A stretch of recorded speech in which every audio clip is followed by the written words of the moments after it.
Assalamualaikum warahmatullahi wabarakatuh. Saya Nurwanti Sahjuan. Di sini saya akan mempresentasikan tugas saya dengan judul Kawasan Konservasi Burung Cendrawasih di Taman Nasional Lorentz, Papua. Burung cendrawasih. Burung cendrawasih di kawasan konservasi Taman Nasional Lorentz merupakan salah satu spesies ikon yang dilindungi dan menjadi bagian penting dari keanekaragaman hayati Taman Nasional tersebut. Habitat burung cendrawasih di kawasan ini masih relatif terjaga kelestariannya secara alami berkat upaya konservasi dan meningkatnya kesadaran lingkungan dari masyarakat dan pengelola Taman Nasional. Taman Nasional Lorentz yang terletak di Papua adalah salah satu habitat utama burung cendrawasih di Indonesia dan dunia. Kawasan ini memiliki hutan hujan tropis yang lebat dan berbagai ekosistem yang sangat mendukung keberlangsungan hidup burung cendrawasih.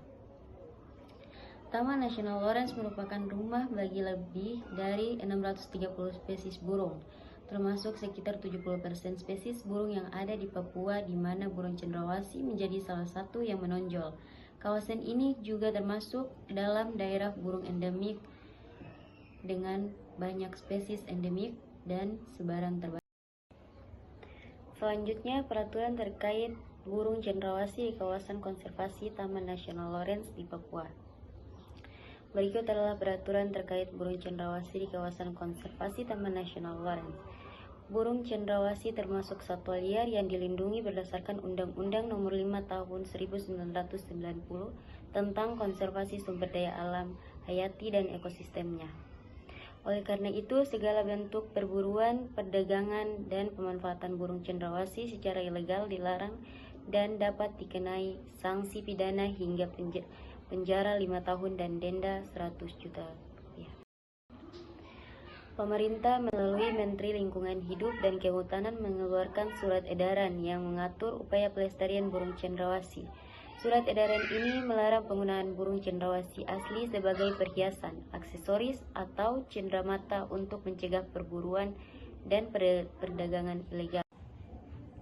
Pemerintah Provinsi Papua juga mengeluarkan surat edaran yang melarang penggunaan burung cendrawasih asli sebagai aksesoris dan cenderamata dalam acara seremonial maupun kegiatan seni budaya. Penggunaan burung cendrawasih asli hanya diperbolehkan dalam proses adat istiadat yang bersifat sakral. Di kawasan Taman Nasional Lorentz sendiri, kegiatan inventarisasi dan monitoring populasi burung cendrawasih dilakukan secara berkala untuk mengetahui kondisi populasi dan habitatnya sebagai bagian dari upaya konservasi dan perlindungan terhadap spesies ini. Selanjutnya, permasalahan apa yang dihadapi oleh kawasan konservasi Taman Nasional Lorentz atau tempat habitat burung cendrawasih? Berikut adalah beberapa permasalahan utama yang dihadapi oleh kawasan konservasi Taman Nasional Lorentz termasuk habitat burung cendrawasih. Yang pertama yaitu ancaman pertambangan dan eksploitasi sumber daya alam. Yang kedua, keterbatasan sumber daya manusia dan keamanan. Yang ketiga, pembangunan infrastruktur. Yang keempat, perburuan liar dan penebangan pohon. Yang kelima, kebakaran hutan dan perubahan iklim. Yang keenam, masalah sampah dan pengelolaan wisata. Yang ketujuh, keterbatasan manajemen dan pembiayaan. Selanjutnya yaitu peran masyarakat, pemerintah, dan akademisi dalam permasalahan yang dihadapi oleh kawasan konservasi Taman Nasional Lorentz di Papua. Yang pertama, peran masyarakat. Masyarakat adat di sekitar kawasan, terutama para kepala suku, aktif berperan dalam pelestarian lingkungan dengan mendirikan lembaga seperti Yayasan Taman Nasional Lorentz.